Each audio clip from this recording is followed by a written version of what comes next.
যদি কখনো কোনো আওয়ামী লীগকে দেখেন রাস্তায় পিটিয়ে মারবেন। বক্তব্য দেওয়া ওই ব্যক্তি কুষ্টিয়ার মিরপুর পৌর যুবদলের সাবেক যুগ্ম আহ্বায়ক রফিকুল ইসলাম।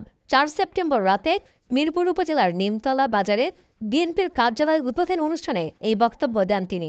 সামাজিক যোগাযোগ মাধ্যমে ছড়িয়ে পড়া ১ মিনিট ২ সেকেন্ডের ভিডিওতে দেখা যায় রফিকুল ইসলাম যখন বক্তব্য দেন তখন তার সামনে দলের নেতাকর্মীরা উপস্থিত ছিলেন।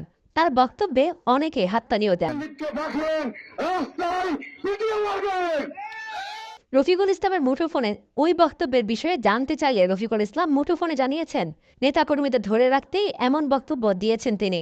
এইসব কথা কিছু না বললে হয় না। মানে এখন শোনেন, যাদের মাইরে রাখছে ভাই, আমরা এই সামান্য বক্তব্য না দিলে ছেলেপেলেগুলো হয় না, নাহলে কারো তো মারতে পারে।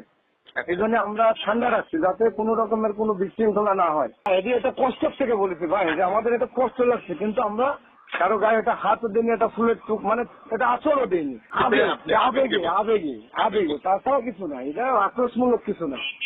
বিএনপি এ ধরনের বক্তব্য সমর্থন করে না বলে জানিয়েছেন মিরপুর উপজেলা বিএনপি সভাপতি আব্দুল হক।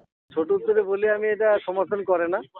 আমাদের এরকম কোনো নির্দেশনাও নাই। তো ওই নিমতলা যে অফিসটা উদ্বোধন হয়েছে, এটা আমার নলেজের বাইরে।